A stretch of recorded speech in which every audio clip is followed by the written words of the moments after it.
আসসালামু আলাইকুম বন্ধুরা, অ্যানিম্যালস কিড ব্লগসে স্বাগত।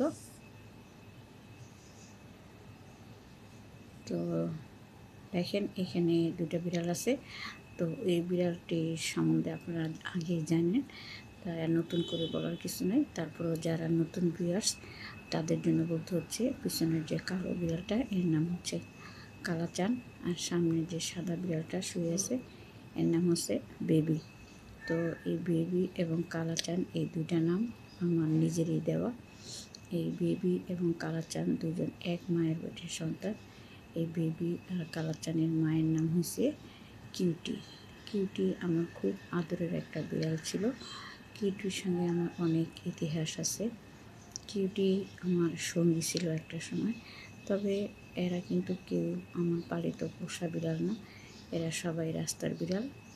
বেবি, কালাচান, কিউটি এরা সবাই কিন্তু রাস্তার স্বাধীন বিড়াল। এরা যেখানে খুশি সেখানে যায়, যা ইচ্ছা তাই খায়, যা খুশি তাই করে। তবে হ্যাঁ, এই কিউটি যখন বাচ্চা হয় নাই, মানে বেবি আর কালাচানের মা, বেবি তখন পেটেও আসে নাই, তখন থেকে কিউটির সঙ্গে আমার এই চালের মধ্যে পরিচয়। তারপরে কিউটির পেটে বেবি আসলো, সামনে সাদা বিড়ালটা, এই বিড়ালটা হইলো।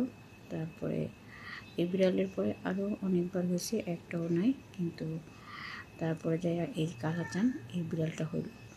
তো এই কালাচানের পরে আরও বিড়াল হয়েছে কিউটির পেটে, সেগুলোও নাই, কিন্তু আছে এখন সোনালি। সোনালি, কালাচান, বেবি এরা তিনজন হয়েছে এক মায়ের পেটের সন্তান। কিন্তু দুঃখের বিষয় হলো কিউটি এত বাচ্চা দিছে, মানে বাচ্চা দিতে দিতেও মনে হয়রান হয়ে গেছে। তো কিউটি প্রায় 6-7 মাসের মতো হলো মারা গেছে। আমি আসলে কিউটির মারা যাওয়াটা মেনে নিতে পারছি না, সেই জন্য আমার বেশিরভাগ কিউটির মধ্যেই ভিডিওর মধ্যেই কিউটির নামটা চলে আসে। যাই হোক, যেটা বলছিলাম, বেবি আর কালাচান।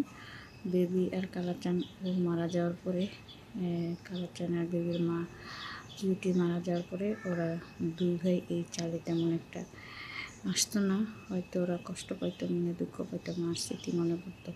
তো ওরা দুজনের একজনও চালে আসতো না, মাঝে মধ্যে আসতো, মাঝে মধ্যে আসতো না। কিন্তু আজকে 1 সপ্তাহ যাবত আমি লক্ষ্য করতেছি, এই বেবি এবং কালাচান দুজনেই সকাল হলে এই চালের থেকে এই চালের মধ্যে চলে আসে।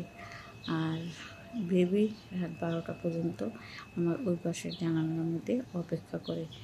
তো মনে হচ্ছে কয়েকদিন যাবত বেবির শরীরটা ভালো না, ও একদম চুপচাপ শান্ত থাকে। তো আমার মনে হয় অসুস্থতার দিকে যাইতেছে, কারণ বেবির বয়সও প্রায় 3 বছরের বেশি হয়ে গেছে, 3.5 বছরের মতো হয়ে গেছে।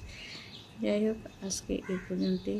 বেবি এবং কালাচানের জন্য সুস্থতা কামনা করবেন সবাই। আজকে এই পর্যন্তই। আল্লাহ হাফিজ।